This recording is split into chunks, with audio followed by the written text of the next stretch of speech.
So, dear Pete, tell us something about the first bands you got involved in, Tracer and Crystal Thanatos.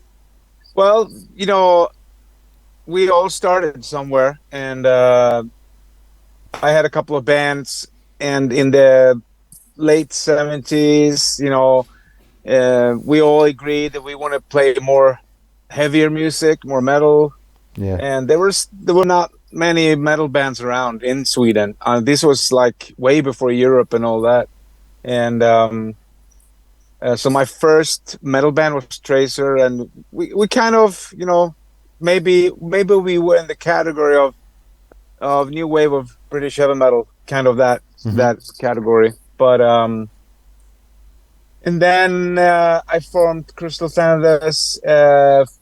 Lasted only for maybe 6 months, and then I got the place in EF band, which was like the Swedish first metal band ever. They were signed to Vertigo, and it was a big deal. They had a major label, and they were touring and everything. So they auditioned, and I got, to play with them. So that's when I moved out of my hometown, Jönköping, to Gothenburg. Yeah, what do you recall about the experience with the band Geisha? Yeah, Geisha was after that. The the story is cool because that's where me and Mickey started hanging out. Yeah. We were we were rehearsing in a place called Fryshuset, which is bands had their rehearsal places, and it was like an old freezer warehouse that they rebuilt and rebuilt to rehearsal places. So this was like, let me see, probably 82, 83 maybe. Yeah. And I was hanging out in the rehearsal, and I heard this, this drummer, across of me in another rehearsal room. And I was, down there playing for myself, and I said, wow, that sounds pretty good. So I peeked in, and there was Mickey. So we started talking and started hanging out, because the music scene wasn't that big, but we started hanging out and partying, and then he said, have you heard about this Danish guy looking for musicians? And I said, no, I haven't heard. And so, well, the rumor is that he's hanging around in clubs looking for musicians. And that was Jens Cheyenne. And this Jens was in Bratz. I don't know if you know the story, but the history of Merciful Fate. And so Jens was, Jens was in Bratz with Hank Sherman, Michael Denner, and I can't remember the drummer. So they had this band Bratz, and when they split up, actually turned into Merciful Fate kind of, and Jens was looking for musicians. We started Geisha, and Merciful Fate were already playing then. They had probably their first album out or something. I can't remember exactly, but since he was Danish, both me and Mickey joined forces with him, and we moved down to Copenhagen, and that's when we started hanging out with Michael Denner. For real. Yeah, and then how did you manage to join the King Diamond band? Well, the thing was that we were living in Copenhagen at the time with Geisha, and recording we had a demo which was on Dan Bonotto. He was the chief editor for Kerrang. He had us on our number one on his playlist, and usually you don't get on the playlist, on his playlist at least, if you don't have an album out and you signed to a label. But he put us on number one. And he liked it so much, he wanted to do like a full story of the band, and anyway, so we were living in Copenhagen, hanging out with the Merciful Fate guys, and they came back from the US tour. So this must have been 84, 84. And Michael Denner said that, hey guys, did you hear we split up? And I said, what? You just got back from a tour. And he's, yeah, but we're gonna form a new band, and we want you and Mickey. So they offered me and Mickey the place in King Diamond, the first version. Yeah. But I said no. Mickey said yes, and rest is history. So Mickey recorded the first album, Fatal Yeah. Porter. I actually gave a hint. I said, Andy's up in Gothenburg, and actually they had another guitarist for a couple of weeks that I also recommended, a friend of mine, but he didn't last because he didn't know the songs, and it was a mess. He didn't like uh, actually fit in, whatever. So Andy joined. They recorded Fatal Portrait, and when they came back, let me see, it must have been, yeah, for the Abigail tour. They asked me again if I wanted to join, but then I was in the midst of everything with Geisha, so it was the timing was not right, and I said, no, I can't do it, guys. And so they actually got Michael Moon for the tour, did the Abigail tour, came back, and then everything happened real fast. I was at this party with King, and we were actually sharing rehearsal place with King Diamond at the time. So Geisha was in the same. We had the same room, Yeah. and I heard the new songs, and I said to Andy and Mick, "Wow, that sounds freaking awesome. The new songs you rehearsing." I was in there with them, a day, and so I met King at this party, and I said, I heard the new songs. It sounds freaking awesome. And when we drove home from Copenhagen in Mickey's car, they said that they're gonna ask me again if I wanted to join. I said, I'm in. It sounds so good, and the timing is right. I just and they were looking for a bass player as well, so it was perfect for me and Hal to both join. Yeah. So yeah, that's how it turned out. And how was to record them? The recording of them was fun, because we're all friends from back from Gothenburg. Me, Andy, and Mickey, and Hal, since we played together. So we have just had so much fun, and yeah, I mean, back then there was chemistry, total chemistry with us together, and unfortunately it didn't last because Mickey left before Conspiracy, and but he did play on Conspiracy. That's Yeah. another story. But no, it was fun. It was chemistry. You know how that is when you have that chemistry. Everything sounds good. Everything you do works out well. Me and Andy had this special thing that he did a lead. He recorded maybe a lead on a song. I had to follow up and do the second part, and everything turns out like, if, for example, in Bye Bye Missy, that's an example. Yeah. How we trade leads back and forth, and no, it was all good. It was fun. Also for Conspiracy, it was the same method. That was a little bit different because we came back from a tour, and we started rehearsing the songs, and since Mickey left the band, we rehearsed a lot of drummers, and we couldn't find one drummer. Of course, I mean, if you're gonna, fill in for Mickey D, that's Yeah. pretty hard. And so there was not a drummer that could even play, what we were playing. So I had an idea. It was actually me. I came up with the idea. I said, because Mickey and King were not really talking back then because of his split. And I told King that maybe we should use Mickey for the album because he's not doing anything. He's looking for a band, and if we pay him a little bit, maybe he do it.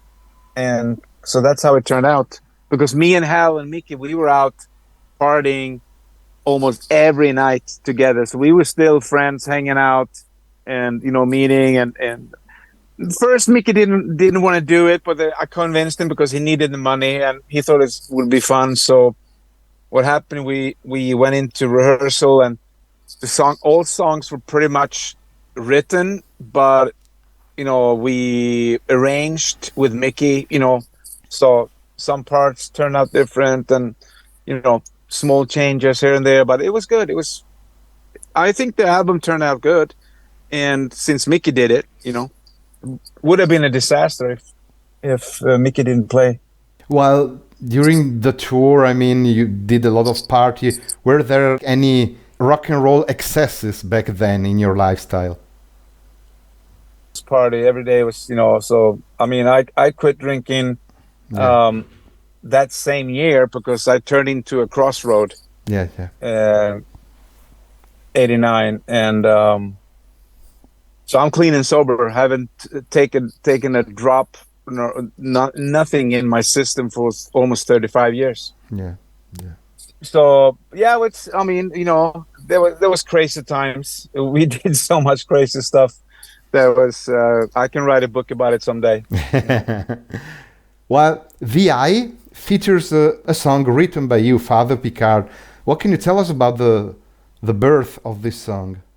The birth of the song, um, I on the I asked, or actually I told Andy that I wanted to be part of the songwriting and not left out, and and I just had a couple of riffs and tried it out because it's such a special thing writing for King Diamond, because King is gonna do his vocals and he's gonna like it. So what I remember, we did a couple of demos, we just showing different parts, and King liked Father Picard, and it's pretty much the way I wrote it from the beginning. Yeah, So there's no changes, nothing. It's just perfect fit yeah, yeah, for yeah. King. And what happened after the release and the tour of VI?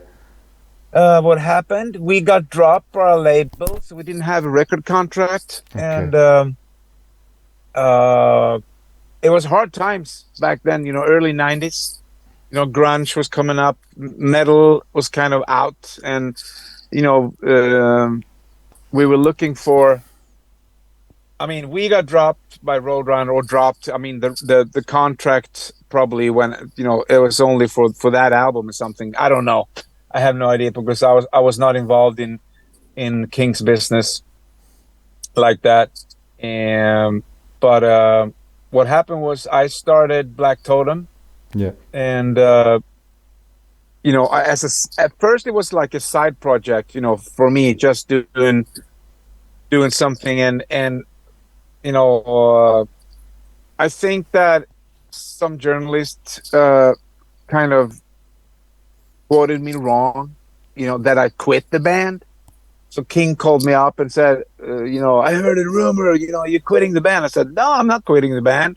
I have my own band, but I'm doing this. Something. Well, something like, you have to choose, either you're in the band or not. It's something like that. And yeah, we had an argument on the phone, and I said, well, then I'm quitting, yeah, yeah, yeah. because I have actually had a 5 record deal with RCA Yeah. coming up, so I didn't want to lose that.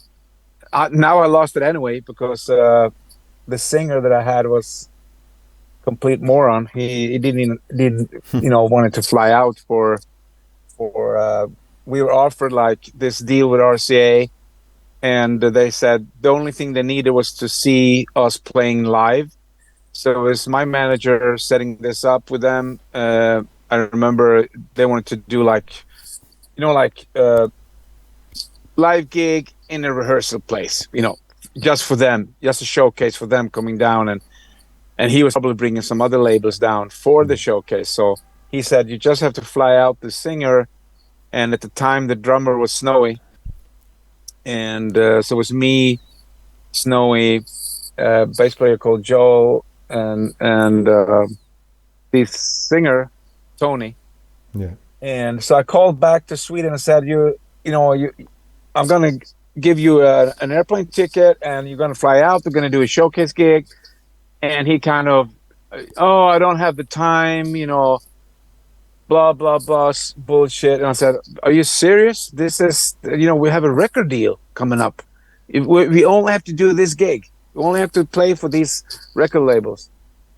So, and he was weird. So he bailed out, and that was it. So I Yeah. lost that deal. I tried with some other singers, but it's not the same when when you've done a demo, and a certain singer have a certain style. Yeah. Yeah. And later, a couple of years later, Jacob Samuel, who's now in a Swedish band called Poodles, he did.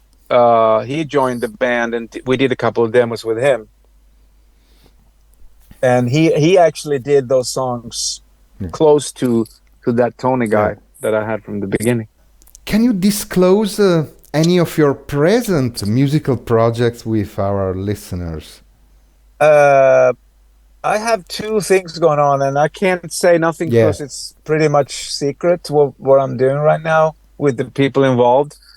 But I have one project that it's not so secret. I'm working with a singer um, in the US, and we'll see if we release anything. But I'm writing material, so I have a bunch of material because it's just, you know how that is. The When the timing is right and the urge come on, because I took a break from the music scene for many years, and came back maybe 2009,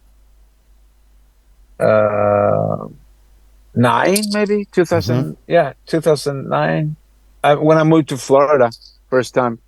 um so I did a couple of things. I don't know if I released one album with a band, Disaster Piece. I don't know if you heard that. Yeah.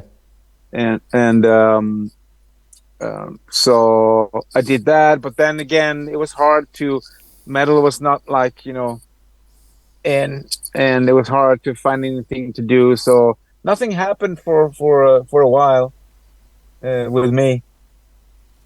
Then I just started doing stuff here recently. A couple of years ago, I started writing again, and have some really good material that I'm recording right now.